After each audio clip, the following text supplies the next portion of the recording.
Now listen to me, this is very important. You and I live in historic times.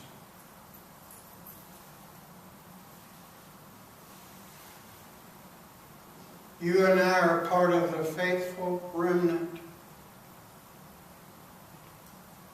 You and I are part of the stump of Jesse.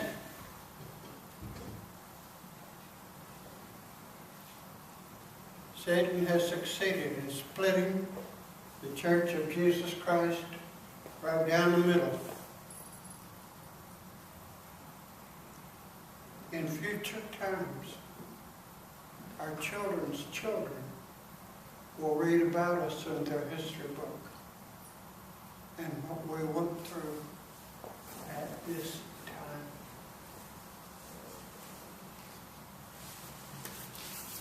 They will read how the church in America lost her way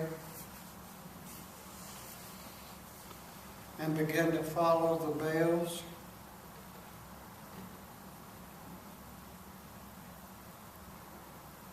And worship gods of wood and stone, trees and water. They worship the God of nature, not the God who created nature. Sometimes it's hard to tell which is which.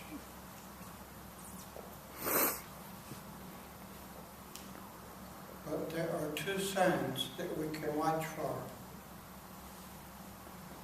The first is that the Church of the Lord Jesus Christ has the Holy Bible to serve as a lamp unto our feet and a light unto our path.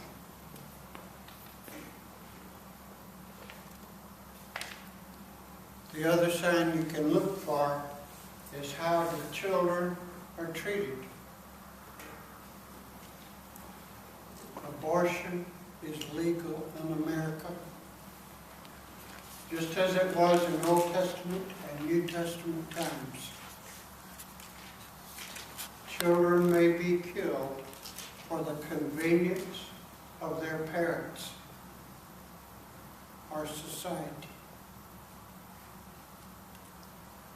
In New Testament times, children with deformities were killed outright. Girl children could be killed just because they were girls and not boys. What they would do is these little ones would be taken out into the wilderness and left there to die of starvation or be attacked by animals.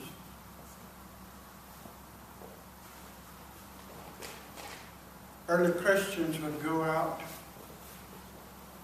and rescue these children and raise them as their own.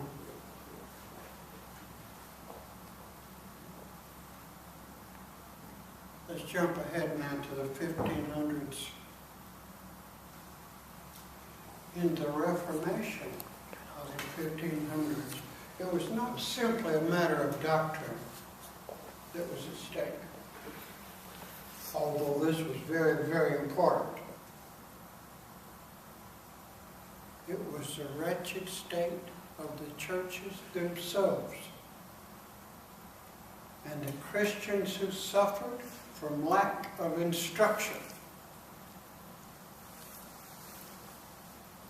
In the fall of 1528, Martin Luther published his small catechism. And in the preface to that catechism, he wrote these words, and I quote, "The deplorable condition which I recently encountered when I was a visitor constrained me to prepare this brief and simple catechism, a statement of Christian belief." Good God, what wretchedness I beheld. The common people, especially those who live in the country, have no knowledge whatever of Christian teaching. And unfortunately, many pastors are quite incompetent to teach.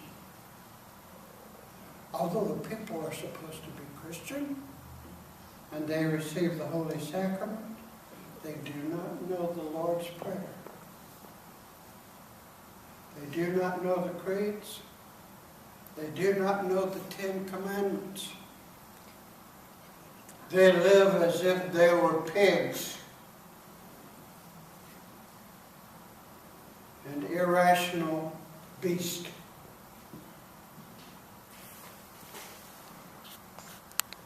But now, the gospel has been restored to them.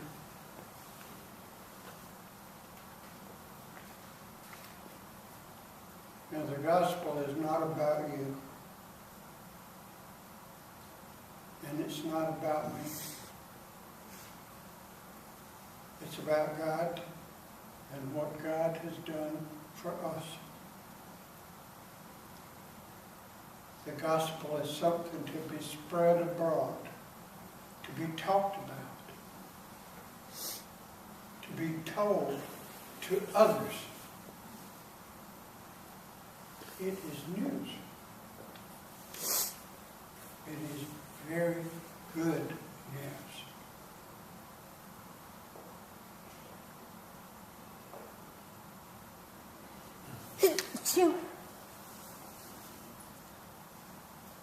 Many years ago, the Lord began to open my spiritual eyes so that I could see into the hearts of those I was working with. And as I went along, it got stronger and stronger. Then on one Sunday morning, He let me see into the hearts of all those who had gathered for worship. I could see their hatreds, their unforgiveness, their resentments, their lust, their fears. It was such a horrible sight that I simply could not bear it. And I asked the Lord to take it away.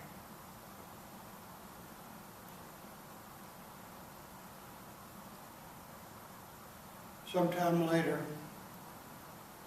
we were in a time of extended worship on Saturday evening. We were singing and praising God. My Lord called me to the altar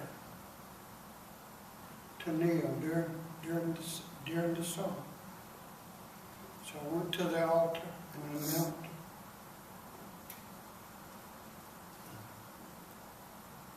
I don't remember what the song was, but I know our people were singing praises to our God.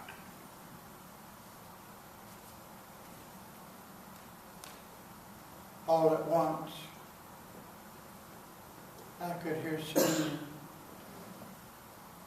from above.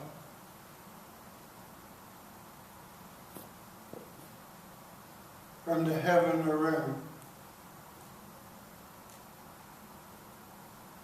It was the angelic chorus. They were singing the same song that we were singing. They were singing with us.